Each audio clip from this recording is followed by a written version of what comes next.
Thunder! Thunder! Thunder! Thundercats! Oh! Thunder! Thunder! Thundercats! Ho!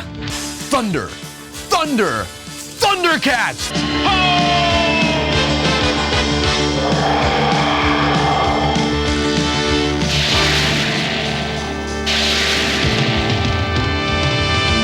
The coolest thing about Thundercats was that they took things from very different genres and put them all together. And they blended them to the show in a way that brought the best of those genres together. There is a mixture of science fiction and fantasy.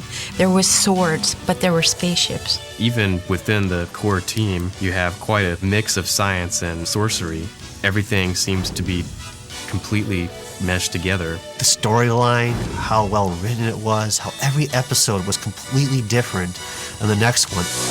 Like most kids, I'd have to identify with Lion-O because the series started off with him being a child and then him growing up, earning the respect of everyone else, being the leader of the Thundercats. Sword of Omens, give me sight beyond sight. The Sword of Omens contains the Eye of Thundera, which is the real power of the Thundercats. And that actually allows him to see whatever's happening with all the other Thundercats and if they're in peril or not. It is part of Thundera, and it was a guidance of good for good. The sword will never obey in order to destroy wantonly, Lion-O. Jaga first appears in the show as the old wise Thundercat, and he perished while piloting the Thundercat ship to Third Earth. It was a key part of the series, and whenever he appeared, you listened in and hear what advice he had to say to Lion-O. Jaga did resonate with me. I would love to have someone like him as a mentor. I was a big fan of Tigra because he was older and he was more mature. There were so many times, man, where Lion-O had gone and gotten himself into trouble because he was trying to rescue Snarf. Then, like, right when you think Lion-O is just doomed, you would see that bolo come flying through the air, you know? And then you'd hear, and it would just grab whoever was about to take him out. We're gonna loosen your bones for you, too. There was a ninja phenomenon that swept across this country like a prairie brush fire. And Panthro was one of the only cartoon characters who had nunchucks. Nunchucks, ninjas, kung fu, just go for it. His little martial arts grunts and stuff like that, it just made it more real. I cannot even tell you how many times I tried to convince my mom to let me cut up a broomstick and tape some rope to it so that I could have nunchucks. Oh yeah, I'm cool. Chitara was a strong female character of the series, and actually the only female character in the beginning. Chitara's power is speed, and her speed has come in handy in several instances. Every young boy who watched Thundercats probably had a little bit of a thing for Chitara. She was hot, man. They drew her with like muscle lines on her stomach and stuff. And I was like, I could never have a woman like that who's really a cheetah and lives on Third Earth. Snarf. Never had any use for courage myself. I actually did like Snarf. I don't remember any of my friends who did not like Snarf, though he may have been annoying at times. Snarf, Snarf, Snarf.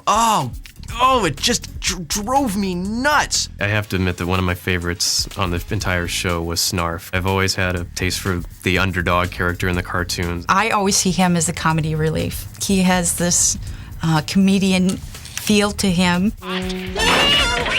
More Chitara, less Snarf. Thank you, signed Will Wheaton, age 13. Follow me if you can, Wily Cat. Well, with Wily Kit and Wily Cat, their powers really were just their cunning. Kit, I see as stronger than her brother. She's a lot more adventurous. Wily Cat will do things to prove that he's just as good as his sister. They reminded me like of the neighborhood kids. And wherever evil exists,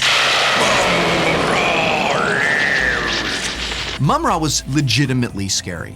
It's really rare that there are scary villains in kids shows. I don't know why the glowing eyes always scared me so much when I was a kid, but really, it really frightened me. Definitely, for the first episode on, you just knew this was an evil character, as in could actually cause real harm, destruction. Every time they beat Mum-Ra, Mum-Ra just goes back to the tomb, charges up, he doesn't care.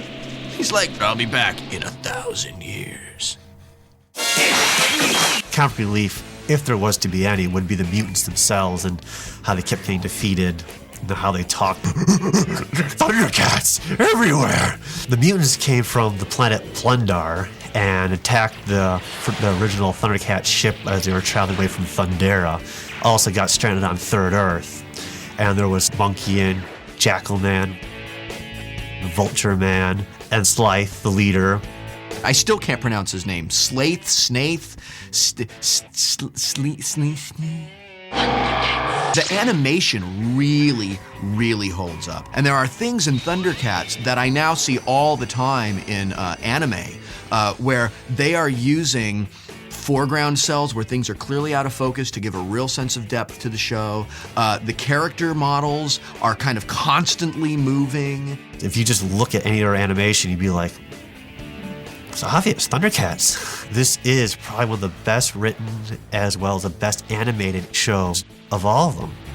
Thundercats is a mythological, very well thought out, very well animated, very well acted cartoon series. And it is not surprising to me at all that Thundercats was able to successfully endure for 10 years without any new content.